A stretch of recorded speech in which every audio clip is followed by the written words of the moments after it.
Velkommen til endnu en spændende medicinsk case video. I dag så skal vi dykke ned i en udfordrende og læringsrig sag om et lille barn, der lider af skældannelse på hovedbunden.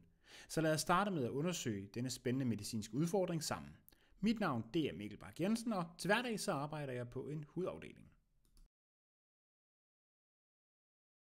Denne gang så handler det om en 4-årig dreng, som er blevet henvist fra egen læge til dermatologisk afdeling på grund af 1 års historie med skældannelse og skorpedannelse på hans hovedbund, og det er forbundet med et hårtab. På trods af adskillige behandlinger med antibiotika og cremer for svamp, så er udslættet blevet gradvist værre i løbet af det seneste par måneder. Ingen andre derhjemme er åbenbart påvirket, og barnet det er ellers sundt og rask. Drengen kommer ledsaget af sine forældre og sine ældre søskende. Moderen sidder med sønnen, hvor du kigger hovedbunden igennem og finder tydelige områder med hårtab, der er forbundet med skældannelse og skorpedannelse. Huden den er betændt i de påvirkede områder, og særligt over venstre side af hovedbunden og langs bagtil i nakken. Du mærker efter og finder nogle markant hævede lymfeknuder bagtil i nakken. Resten af hans hud og negle ser normale ud, og undersøgelsen af hans ældre søskende, det afslører et diffust skællet hovedbund, men ingen hårtab eller hævede lymfeknuder. Da du undersøger barnet på moderens lår, så bemærker du, at drengens mor har en skældende, ringformet læsion på venstre side af hallen. Denne kunne umiddelbart godt ligne en svampeinfektion, tænker du. Begge forældrenes hovedbund undersøges uden fund. Du beslutter dig for at tage et afskrab for huden på hovedbunden og enkelte hårstrå til mykologisk dyrkning. Derudover så tager du også skrab til mykologisk mikroskopi og dyrkning fra læsionen på moderens hals. Patienten blev ved sidste besøg opstartet i et systemisk svampemiddel og en shampoo med svampedræbende virkning, men inden for få dage udvikler drengen et udbredt, kløende og papulært udslæt og bliver derfor igen set på dermatologisk afdeling. Ja, hvad kunne så forklare det?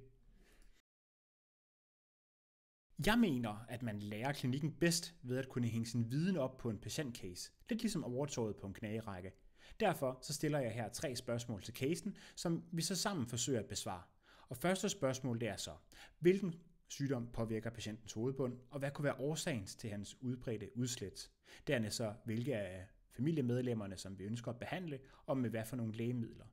Og så til sidst så, om det er sandsynligt, at patientens hår vokser ud igen. Denne dreng har en meget almindelig hovedbundssygdom hos børn, som ses i de fleste byområder. Han lider af tinea capitis, som er en svampeinfektion. Det kliniske billede det kan variere meget fra en markant skældannelse med skorpedannelse, pusler, papler til en åbenlys inflammatorisk hævelse, det som man kalder for kerion, hvor der altså er hårtab, altså alopeci, til små, fine diffuse skæl.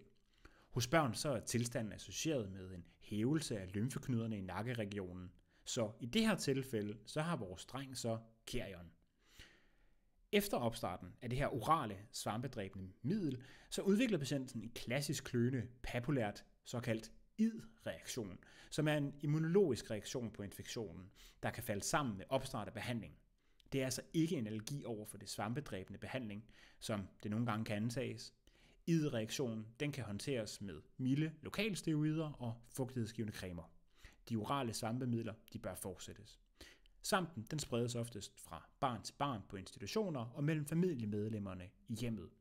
Oftest så skånes forældrenes hovedbund, men de kan udvikle kutane læsioner, tinea corporis, især på halsen og på overkroppen, hvor barnets hoved hviler, når det sidder på skødet af forældrene. Det næste spørgsmål er så, hvilke af familiemedlemmerne man så skal behandle, og med hvilket lægemiddel. Et af de svampe, der i stigende grad kan isoleres fra de mykologiske kulturer, det er Trichophytum tonsurans. Svampehyferne her, de kan så trænge ind i hårskaffet, altså det man kalder for en endotrix. Det gør så lokal behandling ineffektiv. Derfor så kræver det systemisk behandling for at kunne fjerne infektionen fra hovedbunden. Og det er så i klar kontrast til exotrix, hvor en dermatofytinfektion den forbliver begrænset til håroverfladen. Og ved hjælp af ultraviolet lys med en såkaldt Woods-lampe, så vil en endotrix-infektion ikke fluorescere, men nogle exotrix-infektioner kan fluorescere enten klart grønt eller gulgrønt. Og det er altså vigtig viden for en medicinstuderende, der læser dermatologi. Derudover så anbefaler man at screene familiemedlemmerne ved at tage et afskrab fra infektionsranden. Der findes flere behandlinger, og valget det afhænger selvfølgelig af dyrkningssvaret. Men lad os antage, at vi hermed har Tinea capitis forårsaget af Trichophytomater. Ja, så er førstevalget så en terbinafin som tablet.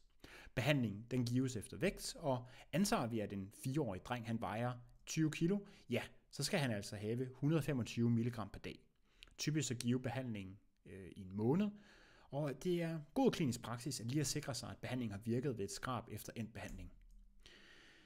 I det her tilfælde så bør barnet og hans ældre søskende behandles med systemiske svampemidler, og deres mor hun bør få en lokal behandling med terbinafin som en 1% creme til behandling af hendes Tinea corporis, også bare kaldet for hudsvamp. Det er en rigtig god idé at bede alle familiemedlemmerne om at bruge en svampedræbende shampoo 1 eller 2 gange om ugen for at mindske spredningen af svampen under behandlingen. Det kunne for eksempel være det, som det hedder en Nizoral shampoo. Det sidste spørgsmål, som nok særligt forældrene er interesseret i at høre om, det er, om håret det må vokse ud igen. Og ja, heldigvis, så har det hårløse område, altså alopeciaen, en meget stor chance for at komme sig helt efter behandlingen, selv efter en meget inflammatorisk kerion.